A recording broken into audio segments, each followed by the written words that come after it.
लोकसभा चुनाव की सियासी तपिश के साथ ही आरएलडी प्रमुख जयंत चौधरी ने अपना सियासी पाला बदल लिया। आरएलडी उत्तर प्रदेश में पहले विपक्षी इंडिया गठबंधन का हिस्सा थी, लेकिन अब बीजेपी नेतृत्व वाले एनडीए के साथ हो गई। सूबे में इंडिया गठबंधन की अगुवाई कर रहे सपा प्रमुख अखिलेश यादव के साथ सीट शेयरिंग तय करने के बाद जयंत चौधरी का दिल पीएम मोदी के एक फैसले से बदल गया। चौधरी चरण सिंह को भारत रत्न दिए जाने के ऐलान के साथ ही जयंत चौधरी ने विपक्ष के बजाय सत्ता पक्ष के साथ रहने का फैसला किया और यूपी में एनडीए में शामिल हो गए। ऐसे में सवाल उठता है कि बीजेपी के साथ हाथ मिलाने के बाद जयंत चौधरी को कितना नफा और कितना नुकसान हो रहा है। विपक्षी खेमे में रहते हुए जयंत चौधरी को सपा प्रमुख अखिलेश यादव ने 7 लोकसभा सीटें देने की घोषणा की थी। ये सभी सीटें पश्चिमी यूपी इलाके की थी, जिनके नाम का ऐलान भी कर दिया गया था। वहीं एनडीए का हिस्सा बनने के बाद जयंत चौधरी की पार्टी को 2 सीटें मिली हैं, जिसमें एक बागपत और दूसरी बिजनौर लोकसभा सीट है। आरएलडी ने दोनों ही सीटों पर अपने कैंडिडेट के नाम का ऐलान भी कर दिया। विपक्षी गुट से अलग होकर एनडीए का हिस्सा बनने के बाद सीट के लिहाज से 5 लोकसभा सीटों का नुकसान हुआ, लेकिन विनेबिलिटी के लिहाज से 7 की तुलना में 2 सीटें ज्यादा मुफीद दिख रही हैं। सूबे के सियासी मिजाज को देखें तो विपक्षी खेमे में रहते हुए 7 में से कितनी सीटों पर आरएलडी जीतने की संभावना बनेगी, ये कहना मुश्किल है। वहीं बीजेपी के साथ मिलकर लड़ने पर बागपत और बिजनौर दोनों ही सीट पर आरएलडी के जीतने के आसार हैं। इसी के मद्देनजर जयंत ने 7 सीटों के बजाय 2 सीटों पर लड़ना बेहतर समझा, क्योंकि एनडीए के साथ रहने पर जीत की गारंटी ज्यादा है। आरएलडी की परंपरागत सीट रही बिजनौर पिछले 2 चुनाव में हार रही है।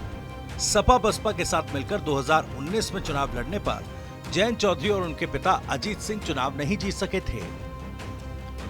विपक्ष का साथ छोड़कर एनडीए के साथ चले जाने के चलते आरएलडी सरकार में हिस्सेदार बन गई है। यूपी की कैबिनेट विस्तार में आरएलडी कोटे से अनिल कुमार मंत्री बने हैं, जिसके साथ ही आरएलडी योगी सरकार का हिस्सा बन गई है। विपक्षी खेमे के साथ रहते हुए सत्ता सुख मिलना फिलहाल उनके लिए मुश्किल था। 2024 के लोकसभा चुनाव में आरएलडी अगर अपने कोटे वाली दोनों सीटें जीतने में सफल रहती है, तो एनडीए की सरकार बनने पर जयंत चौधरी को केंद्र की मोदी सरकार में मंत्री बनने का मौका मिल सकता है। इसकी वजह यह है कि अपना दल एस की 2 सीटें जीतने पर पार्टी अध्यक्ष अनुप्रिया पटेल को मोदी सरकार में मंत्री बनाया गया है। जयंत चौधरी जब से सियासत में आए हैं, उन्हें मंत्री बनने का अभी तक मौका हाथ नहीं लगा। एनडीए गठबंधन का हिस्सा बनने के बाद जयंत चौधरी की पार्टी आरएलडी को एक विधान परिषद सीट मिली है, जिस पर उन्होंने योगेश चौधरी को उम्मीदवार बनाया है। इंडिया गठबंधन में रहते हुए एमएलसी सीट मिलने पर सस्पेंस बना हुआ था। बीजेपी के साथ हाथ मिलाने के बाद सदन में आरएलडी के 3 सदस्य हो जाएंगे और लोकसभा चुनाव जीतती है तो फिर चारों सदन में उसके सदस्य होंगे। प्रधानमंत्री नरेंद्र मोदी ने आरएलडी प्रमुख जयंत चौधरी के दादा और पूर्व प्रधानमंत्री चौधरी चरण सिंह को देश का सर्वोच्च सम्मान भारत रत्न देने का ऐलान किया। इसी फैसले के बाद ही जयंत चौधरी ने इंडिया गठबंधन से अलग होकर एनडीए का हिस्सा बन गए।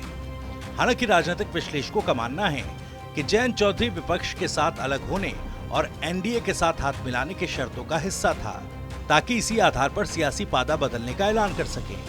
जयंत चौधरी ने कहा भी था कि अब किस मुंह से बीजेपी के साथ जाने के लिए मना करें। आरएलडी की लंबे समय से चौधरी चरण सिंह को भारत रत्न देने की मांग थी।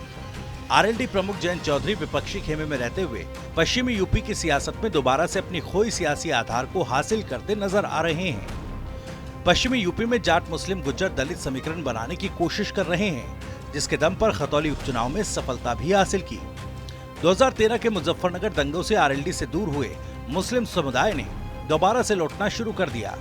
इसी आधार पर सपा ने विधानसभा चुनाव में आरएलडी को 35 सीटें दी थी और 2024 में 7 लोकसभा सीटें देने का ऑफर दिया था।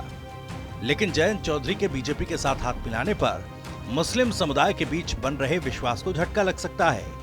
हालांकि जाट समुदाय का वोट एनडीए को एकमुश्त मिल सकता है, लेकिन जाट वोटों के सहारे उनके किंग मेकर बनने की उम्मीदों पर ग्रहण लग सकता है।